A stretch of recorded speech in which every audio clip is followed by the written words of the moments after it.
ಇಂದೇ ಡೌನ್ಲೋಡ್ ಮಾಡಿ ಮತ್ತು ನಿಮ್ಮ ನೆಚ್ಚಿನ ಶೋಗಳನ್ನ ಆನಂದಿಸಿ. ಹಾ ಆಯ್ತು ಚಿಕ್ಕಪ್ಪ. ಅಕಸ್ಮಾತ್ ಅಪ್ಪ ಏನಾದರೂ ಅಲ್ಲಿಗೆ ಬಂದ್ರೆ ನಂಗೆ ಒಂದ್ಸಲ ಫೋನ್ ಮಾಡಿ ಹೇಳಿ.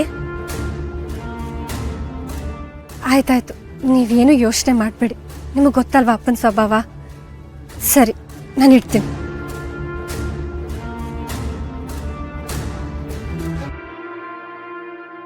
ಅಲ್ಲೂ ಇಲ್ವಂತೆ, ಮತ್ತಿನ್ನೆಲ್ಲ ಹೋಗೋದಕ್ಕೆ ಸಾಧ್ಯ? ನವರಾತ್ರಿ ಸಮಯದಲ್ಲೂ ಹೀಗೆ ಆಯ್ತು. ನಮ್ಮಪ್ಪ ಯಾಕೊಂಥರ ಈ ಅಜ್ಞಾತವಾಸದಲ್ಲಿ ಇರೋರ್ ಥರ ಆಡ್ತಾರೆ, ಯಾರಿಗೂ ಕಾಣಿಸ್ಕೊಳ್ಳೋದೇ ಇಲ್ಲ. ಆದ್ರೂ ನಂಗೆ ಈ ಸಲ ಯಾಕೋ ತುಂಬಾ ಭಯ ಆಗ್ತಿದೆ. ನನಗೂ ಏನ್ ಮಾಡೋದು ಅಂತ ಗೊತ್ತಾಗ್ತಿಲ್ಲ ದುರ್ಗಾ. ನಿನ್ನಷ್ಟೇ ಆತಂಕ ಆಗ್ತಾ ಇದೆ. ಅಲ್ಲ, ಎಲ್ಲಾದ್ರೂ ಹೋಗ್ಬೇಕು ಅಂದ್ರೆ ಹೇಳಿ ಹೋಗ್ಬೇಕು ತಾನೆ. ನೀವೊಳ್ಳೆ, ನಮ್ಮ ಅಪ್ಪನಿಂದ ಇದೆಲ್ಲ ನಿರೀಕ್ಷೆ ಮಾಡಕ್ಕಾಗತ್ತಾ? ಅವ್ರು ಯಾವಾಗ ಎಲ್ಲಿರ್ತಾರೆ, ಏನ್ ಮಾಡ್ತಾರೆ ಒಂದು ಹೇಳಕ್ಕಾಗಲ್ಲ. ಹೌದು, ಇವಾಗ ಎಲ್ಲಿ ಅಂತ ಹುಡ್ಕೋದವ್ರನ್ನ? ಹುಡುಕಾಟ ನಿರಂತರ.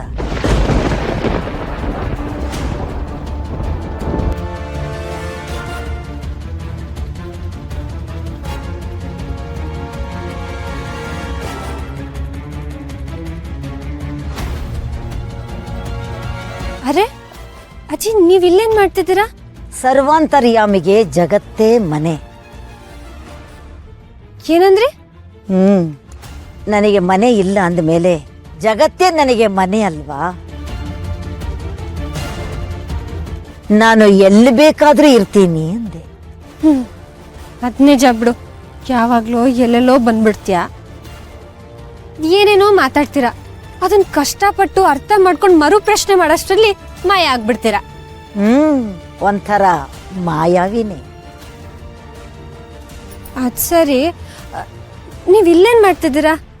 ಏನೂ ಇಲ್ಲ, ಕೆಲವು ಸಲ ಆಗೋದನ್ನ ಆಗೋದಕ್ಕೆ ಬಿಟ್ಟು ಬಿಡಬೇಕು. ನಾವೇನು ಮಾಡಕ್ ಹೋಗ್ಬಾರ್ದು. ಒಗಟಜ್ಜಿ, ನಿನಗ್ ನಾನು ಸುಮ್ಮನೆ ಹೆಸರಿಟ್ಟಿಲ್ಲ. ನಮ್ಮ ಅಪ್ಪನೇ ಒಗಟು ಅಂದ್ರೆ ನೀನ್ ಅವ್ರನ್ನೇ ಮೀರಿಸ್ತೀಯ. ಅದೇನು ಹೇಳ್ದೋ ಒಂದು ಅರ್ಥ ಆಗಲ್ಲ. ದುರ್ಗಾ, ತುಂಬಾ ಸಲ ಈ ಅಜ್ಜಿ ನನಗೂ ಸಿಕ್ಕಿದ್ದಾರೆ. ನನ್ಗೆ ಯಾಕೋ ಅನುಮಾನ, ಇವ್ರಿಗೂ ನಾನು ಕಾಣಿಸ್ತೀನಿ ಅಂತ. ಒಂದ್ಸಲ ಕೇಳಿ ನೋಡು. ಅಲ್ಲ, ಇವ್ರಿಗೂ ನೀವು ಕಾಣಿಸ್ತೀರಾ ಅಂದ್ರೆ ಇವರು ನಿಮ್ ತರ ದೆವ್ವ ಅಲ್ಲ ತಾನೇ? ಏನೇನೋ ಮಾತಾಡ್ಬೇಡ, ಕೇಳು. ಹಾ, ಅಜ್ಜಿ, ನನ್ನ ಪಕ್ಕ ನಿಂತಿದಾರಲ್ಲ ಅಂಬಿಕಾ ಅವರು, ಅವ್ರು ನಿಂಗೆ ಕಾಣಿಸ್ತಾರಾ? ಹೌದು, ಕಾಣಿಸ್ತಾಳೆ.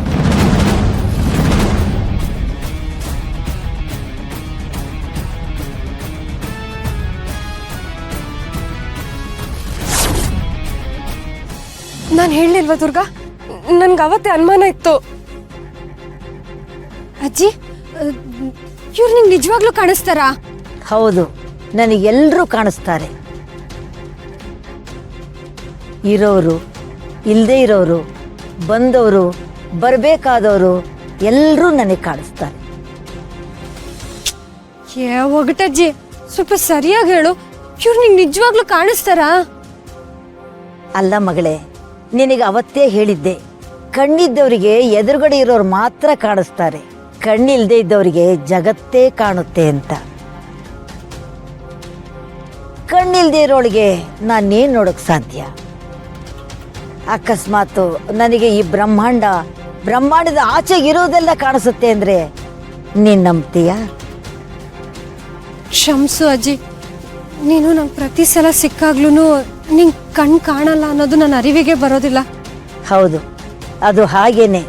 ಕೆಲವು ಅರಿವಿಗೆ ನಿಲುಕೋದು, ಕೆಲವು ಅರಿವಿಗೆ ಮೀರಿದ್ದು. ಇರ್ಲಿ ಬಿಡು, ನಾನು ನಿನ್ನನ್ನು ನೋಡದೆ ಇದ್ರು ನಿನ್ನ ಧ್ವನಿಯಲ್ಲಿರುವ ಕಳವಳ, ಆತಂಕ ಅರ್ಥ ಆಗುತ್ತೆ. ಹೇಳು, ಯಾಕೆ ಆತಂಕ? ಅಜ್ಜಿ, ಅದನ್ನೇನು ಕೇಳ್ತೀಯ? ನಮ್ಮಪ್ಪ ಎಲ್ಲೂ ಕಾಣಿಸ್ತಿಲ್ಲ. ಅವ್ರೊಂಥರ ವಿಚಿತ್ರ, ಒಂಥರ ನಿಂತರನೇ ಅನ್ಕೋ. ಅದು ಎಲ್ಲಿರ್ತಾರೆ, ಏನ್ ಮಾಡ್ತಾರೆ ಒಂದು ಗೊತ್ತಾಗಲ್ಲ. ಆದ್ರೂ ಅವಾಗ್ಲಿಂದ ಹುಡುಕ್ತಾ ಇದ್ದೀವಿ, ಎಲ್ಲಿದಾರೋ ಏನೋ. ಯಾರು ಸಮುದ್ರದಲ್ಲಿ ಕಾಣೆಯಾದರೆ ಗುರಿಯ ದಿಕ್ಕನ್ನು ಹುಡುಕೋದಿಲ್ಲ, ಮೊದಲು ಹುಡುಕೋದು ದಡವನ್ನ. ಅಂದ್ರೆ ಮೊದಲು ಸುರಕ್ಷಿತವಾಗಿರೋ ಜಾಗ ಬೇಕು. ನಂತರ ತಾನೇ ಗುರಿಯ ಯೋಚನೆ. ಕತ್ತಲ ದಾರಿಯಲ್ಲಿ ಗುರಿ ಹುಡುಕೋದ್ರೆ ವ್ಯರ್ಥ. ಮೊದಲು ಬೆಳಕಿನ ಕಿಂಡಿ ಹುಡುಕು. ಒಂದು ಬೆಳಕಿನ ರೇಖೆ ನಿನ್ನ ಗುರಿ ಹತ್ರ ತಗೊಂಡು ಹೋಗುತ್ತೆ. ನನ್ಗೊಂದು ಅರ್ಥ ಆಗ್ತಿಲ್ಲ. ಅಜ್ಜಿ, ನೀನ್ ಇನ್ನೂ ಒಗ್ಟಾಗೆ ಮಾತಾಡ್ತಿದ್ಯಾ. ನಾನು ನಮ್ಮ ಅಪ್ಪನ ಬಗ್ಗೆ ಹೇಳ್ತಿದ್ದೆ, ಆದ್ರೆ ನನ್ಗೇನೋ ತೋಚ್ತಿಲ್ಲ. ಇವಾಗ ಏನ್ ಮಾಡ್ಲಿ ನಾನು? ಹೇಳಿದ್ನಲ್ಲ, ಕೆಲವು ಆಗೋದನ್ನ ಆಗೋದಕ್ಕೆ ಬಿಟ್ಬಿಡು ಅಂತ. ಕಲ್ಯಾಣ ಮಸ್ತು. ನಿನಗೆ, ನಿನ್ನ ಕುಟುಂಬಕ್ಕೆ ಶ್ರೇಯಸ್ಸಾಗಲಿ. ದಾರಿ ದುರ್ಗಮವಾಗಿದೆ, ಹಾಗಂತ ಪ್ರಯಾಣ ನಿಲ್ಲಿಸಬಾರದು. ಎಲ್ಲ ಒಳಿತಾಗಲಿ.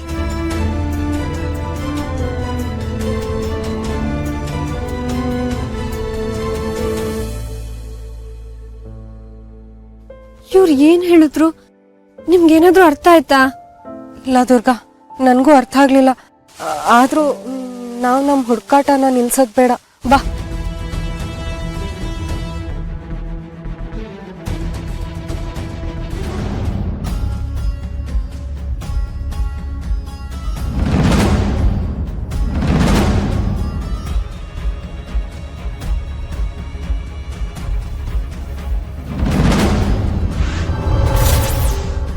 ಶಕ್ತಿ ನಿಯಂತ್ರಣವಾಗಲಿ. ಜಾಗೃತವಾದಷ್ಟು ಅಪಾಯ ನಿಯಂತ್ರಣವಾಗಲಿ.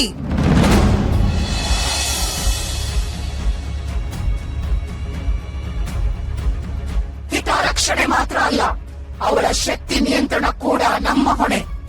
ಶಕ್ತಿ ನಿಯಂತ್ರಣನ? ಯಾಕಮ್ಮ? ಹಿತಾಶಕ್ತಿ ಜಾಗೃತವಾದಷ್ಟು ನಮ್ಗೆ ಲಾಭ ಅಲ್ವಾ? ಹೌದು, ಆದ್ರೆ ಈಗ ಸನ್ನಿವೇಶ ಬದಲಾಗಿದೆ. ಅವಳ ಆಗಮನ ಆಗಿದೆ. ಹಿತಾಶಕ್ತಿ ಜಾಗೃತವಾಗಿರೋ ವಿಷಯ ಅವಳಿಗೆ ನಿಧಾನಕ್ಕೆ ಅರಿವಾಗ್ತಿದೆ.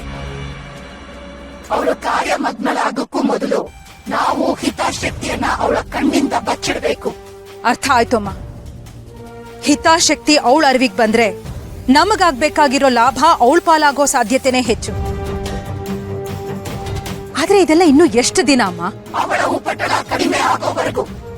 ಸರಿ ಅಮ್ಮ, ಇಷ್ಟು ದಿನ ಇಲ್ದೆದಿದ್ದವಳು ಈಗ ಎದ್ದಿದ್ದಾಳೆ ಅಂದ್ರೆ ನಮಗೆ ಅಪಾಯದ ಸೂಚನೆ ಸಿಕ್ಕಿದೆ.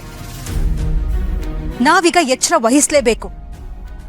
ಅವಳಿಂದ ನಮಗೆ ಅಪಾಯ ತಪ್ಪದ ಮೇಲೆ ನಾವು ಹಿತಾಶಕ್ತಿಯನ್ನ ವಶಕ್ಕೆ ಪಡಿಬಹುದು. ಹೌದು, ನಿನ್ನ ಯೋಚನೆ ಸರಿ.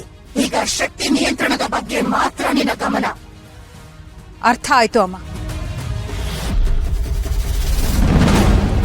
ಶಂಭು ಈಗ ನನ್ನ ಹಿಡಿತದಲ್ಲಿದ್ದಾನೆ. ಅವನ ಮೊಮ್ಮಗಳು ನನ್ನ ಹಿಡಿತಕ್ಕೆ ಬರ್ತಿದ್ದಾಳೆ. ಎಲ್ರ ಜೀವ ನನ್ನ ಹಿಡಿತದಲ್ಲಿ. ನಾನು ಹೇಗೆ ಆಡಿಸ್ತೀನೋ ಹಾಗಾಡಬೇಕು. ಗೀತಾ